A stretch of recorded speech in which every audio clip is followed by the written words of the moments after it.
বাংলাদেশ নিয়ে ভারতের বিভিন্ন চক্রান্ত আমরা যদি দেখি উল্লেখযোগ্য গত 2 দিন আগেই দেখলাম সীমান্ত হত্যা দেখেছি। আমরা ভারতের আগরতলার উপ হাইকমিশনারের কার্যালয়ে আক্রমণ, আমাদের জাতীয় পত্রিকা পুড়িয়ে ফেলা, এইসহ নানা ঘটনাগুলো আমরা অল্প সময়ের ভিতরে দেখে আসছি।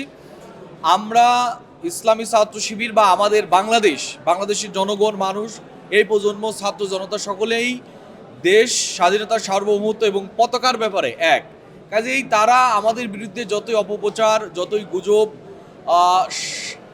সাম্প্রদায়িক সম্প্রীতির নানা ইস্যু নিয়ে আসলেও আমরা মনে করি যে আমাদের জনগণ, দেশ এক, এবং ঐক্যবদ্ধভাবে আমরা যদি এই ধরনের অপপ্রচারের বিরুদ্ধে অবস্থান নেই, তাহলে আমাদেরকে নিয়ে যে ষড়যন্ত্র করা হচ্ছে, এই ষড়যন্ত্র আশা করি সফল হবে না ইনশাল্লাহ।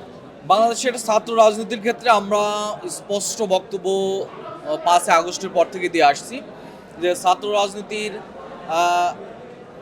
গুণগত পরিবর্তন আসা উচিত।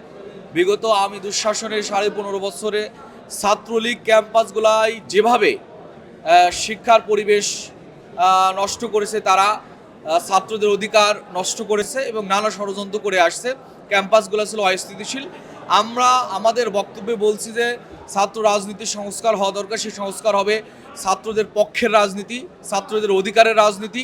শিক্ষার যে সংকট আছে, সেই সংকট দূরকরণের রাজনীতি ছাত্র সংগঠনগুলো করবে এবং প্রত্যেক ছাত্র সংগঠনের কর্মসূচি হবে ছাত্রদেরকে কেন্দ্র করে।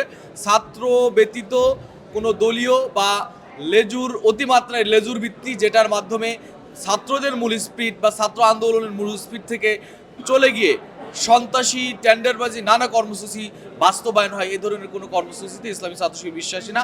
ইসলামী ছাত্র শিবির এক কথায় যদি বলি, যৌক্তিক সংস্কারের রাজনীতিতে বিশ্বাসী এবং ইসলামী ছাত্র শিবির সেই চেষ্টা অব্যাহত রাখছে। নির্বাচনের ক্ষেত্রে আমরা এতটুকু বলতে চাই যে নির্বাচনের জন্যও সংস্কার প্রয়োজন। যে সকল প্রতিষ্ঠানগুলোকে, রাষ্ট্রীয় প্রতিষ্ঠানগুলোকে ধ্বংস করা হয়েছে, দলীয়করণ করা হয়েছে, আমি যদি বলি পুলিশ, বিচারালয়, নির্বাচন কমিশন থেকে শুরু করে এই জাতীয় মৌলিক কিছু বিষয় রয়েছে যেগুলোর সংস্কার প্রয়োজন। সংস্কার ব্যতীত নির্বাচন হলে ফেয়ার বা গ্রহণযোগ্য নির্বাচন নাও হতে পারে। এজন্য যে ধরনের সংস্কার করলে নির্বাচন গ্রহণযোগ্য হতে পারে, এই ধরনের সংস্কারগুলো দরকার।